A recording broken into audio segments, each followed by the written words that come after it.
Dear friends and supporters, I am Wayin from the Singapore Democratic Party, SDP.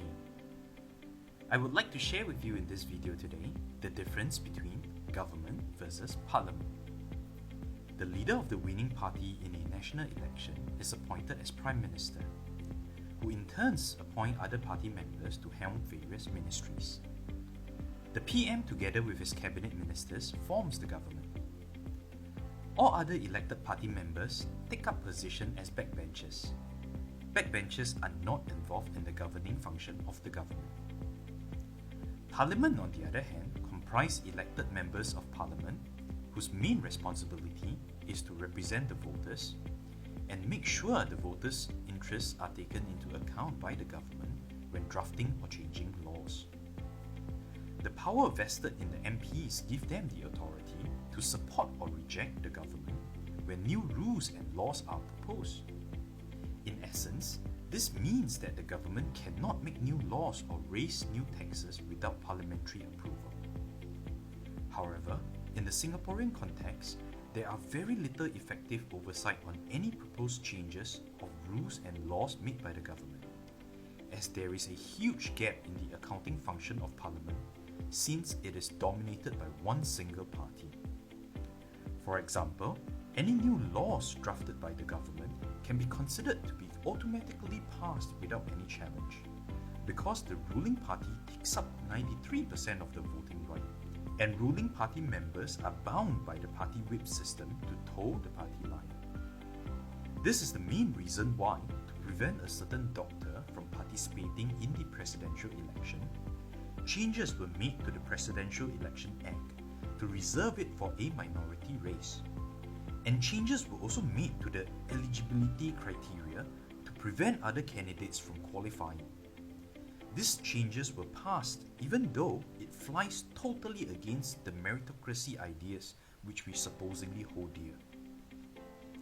It is also why the rule for the proposed GST increase was passed without further scrutiny, even as we have chalked up ample surpluses almost every year. More absurdly, the recent introduction of measures to conduct an election in the midst of an epidemic. The PAP has always said that in order to govern effectively, it needs total or near total domination of Parliament. However, this is not true at all. Any party only needs 51% of parliamentary seats in order to form the government. Case in point, the two shining beacons of democracy in Asia, Taiwan and South Korea. Government of Taiwan, led by the Democratic Progressive Party, holds only 54% of the seats in the Legislative Yuan, while the government of South Korea, led by the Democratic Party, held only 41% of the National Assembly prior to the latest election in April this year. The low number of seats in their parliament equivalent does nothing to impede the government's function. And in fact, their handling of the recent COVID-19 pandemic has been held as a world-class example of good crisis management. This shows that it is nonsense to say that in order to govern effectively, an absolute parliamentary dominance is required. In fact, this is how all democratic countries do it. It is not unique to Singapore.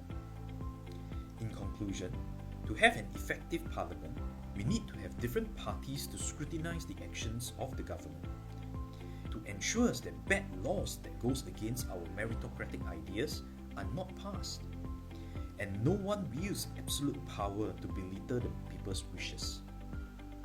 There is absolutely no need for any party to have over 60 backbenchers whose only purpose is to toe the party line.